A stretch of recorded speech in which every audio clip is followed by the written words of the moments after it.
अभिजीत अय्यर मित्रा, अभिजीत अय्यर मित्रा, आदिल हसन साहब का कहना है कि अगर किसी को शर्मिंदा होने की जरूरत है तो वो बीजेपी को, क्योंकि असदुद्दीन ओवैसी और उनकी पार्टी तो इतना देश का नाम रोशन कर चुके हैं कि क्या बात है।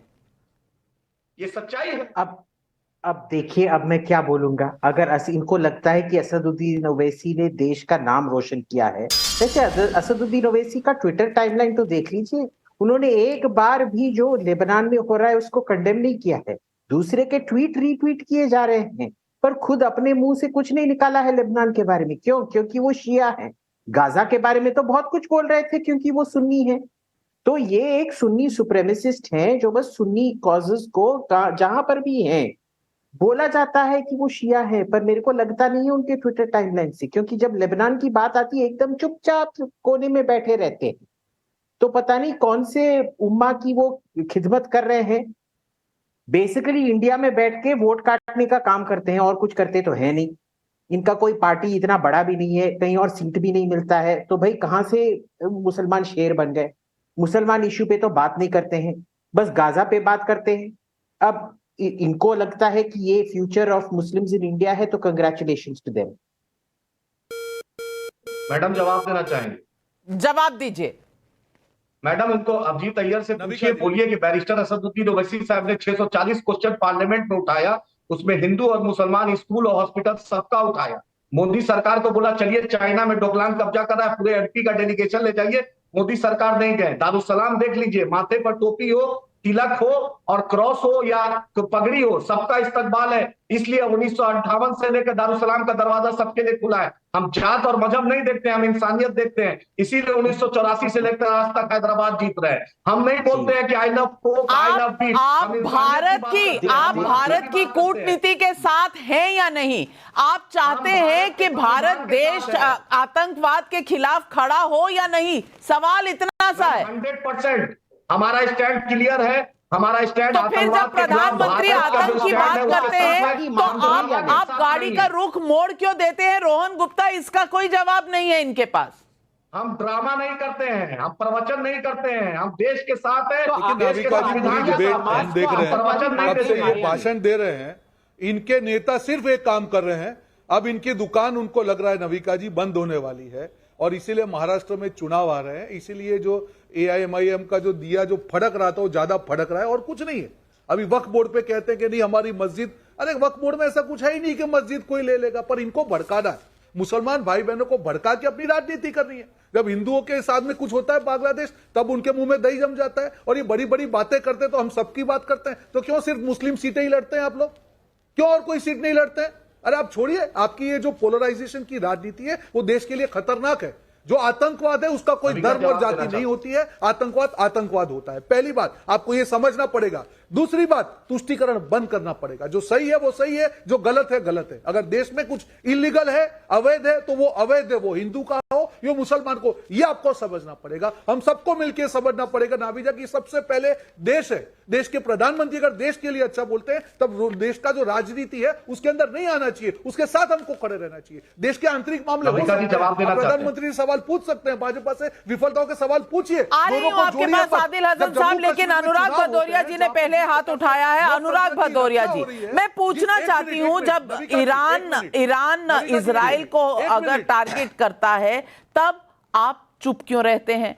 सवाल यह भी है कि एक्सेस ऑफ रेजिस्टेंस और एक्सेस ऑफ ब्लेसिंग जो दिखाया है नेतन्याहू में, आप समझते हैं कि भारत अच्छे और अच्छाई के साथ खड़ा है और इजराइल आज तो दोस्त नहीं बना इस देश का? 1971 की वॉर में भी इजराइल ने आके भारत की मदद की थी। भूल गए हैं आप हिस्ट्री? आज आपको प्रधानमंत्री पर सवाल उठाना याद आया? देखिए, भारतीय जनता पार्टी पे सवाल इस बात के लिए उठ रहा है कि भारतीय जनता पार्टी मणिपुर के बारे में मां बोलने से डरती क्यों है। सवाल इस बात पर उठ रहा है कि आपका माननीय सर्वोच्च न्यायालय का आदेश आया कि आप बुलडोजर को आप क्यों इसका दुरुपयोग कर रहे थे? बताइए। आप किसी को दोषी आरोप लगाने पे उसका घर तोड़ दे रहे थे। एक का घर तोड़ रहे, बगल वाला, एक जिसका घर तोड़ रहे इलीगल, बगल वाला लीगल हो गया। तो तो इस पे आवाज नहीं उठनी चाहिए। आवाज नहीं उठनी चाहिए कि आपने अकबरनगर लखनऊ के अंदर में पूरा बुलडोज कर दिया, जमींदोज कर दिया। क्यों कर दिया आपने भाई?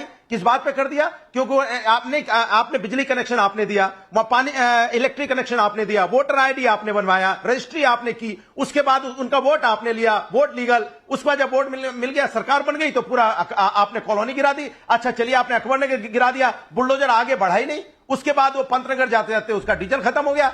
तो क्या एक कॉलोनी लीगल इलीगल और एक कॉलोनी इलीगल हो जाती है? तो माननीय सर्वोच्च न्यायालय ने बोला ना कि भाई ये जो बुलडोजर है किसी को दोषी और आरोपित होने पर नहीं चलाना चाहिए, क्योंकि अनुराग भदौरिया जी, क्या हाल हो गया है समाजवादी पार्टी के प्रवक्ता का? आपके नेताजी कभी देश के रक्षा मंत्री थे, आज आप वहां मिडिल ईस्ट पर कोई लफ्ज बोलने के लिए राजी ही नहीं है। आप मणिपुर पर आ गए, फिर बुलडोजर पर आ गए, लेकिन इजराइल के ऊपर बोलती आपकी बंद क्यों है? अभिजीत अय्यर मित्रा जी, ये ऐसी कौन सी मजबूरी है जो मणिपुर से बुलडोजर से लेकर अतिक्रमण पर आकर रुक जाती है और कभी भी इनको इजराइल पर कुछ बोलने नहीं देती? देखिए, ये बेसिकली ये आतंकवादी समर्थक हैं, ये फैक्ट है। तो जब भी आप इसको हाईलाइट करते हैं, नविका जी मैं बात करूंगा, ये बात करेंगे, आप बताइए। आप अनुराग भदौरिया जी को तो जानते हैं। मैं बोल लूं? नहीं, तो उनको म्यूट कर दीजिए। अब आपका समय खत्म हो गया अनुराग जी, अब आप सुनिए, फिर बोलिएगा। जब अभिजीत बोल चुके होंगे तब आप बोलिएगा। हमने देश की बात की, अंतर्राष्ट्रीय बात भी करूंगा। नहीं, आप तो बुलडोजर में अटक कर रह गए थे, क्योंकि आपको मुद्दे को भटकाना है। लेकिन आप विराम दीजिए और अभिजीत अय्यर मित्रा की बात सुनिए। अभिजीत, देखिए, ये बहुत आसान सी चीज है। ये सब किसी भी तरीके से ये इन आतंकवादियों का या तो हिजबुल्लाह के, हमास का समर्थन करना चाहते हैं। पर जब इनसे पूछा जाता है, ये हर चीज ले आते हैं। मणिपुर का इश्यू ले आएंगे, फिर कहीं और का इश्यू ले आएंगे, काजीरंगा में गैंडे क्यों कम हो रहे हैं वो ले आएंगे, चाय का दाम क्यों बढ़ रहा है ये ले आएंगे, हर चीज पे बात करेंगे। पर ये नहीं बात करेंगे 7 अक्टूबर को क्या गाजा का एक भी ऑक्यूपाइड था? नहीं। तो किस चीज का रेजिस्टेंस था? जब औरतों को का बलात्कार किया गया और उनको बेरहमी से मारा गया, जिंदा जलाया गया, और उनके लाश सब आके गाजा में आके बहुत बड़ा सेलिब्रेशन हुआ और पूरा गाजा निकल के उसको उस दिवस को सेलिब्रेट कर रहा था। अब इनको नहीं लगा ये सब मासूम है? क्या कोई मासूम इंसान ऐसे सेलिब्रेट करता है, इतने बेरहमी से किसी को मारना? दूसरा, जब हिजबुल्लाह 9001 साल से 9000 रॉकेट फेंकता रहा इजराइल पे, तब ये मुंह नहीं खोलते हैं। पर जब इनका कंस्टिट्यूएंसी का जब ये होता है, तब ये मुंह खोलते हैं। सभी को पता है सापा को कौन वोट देता है।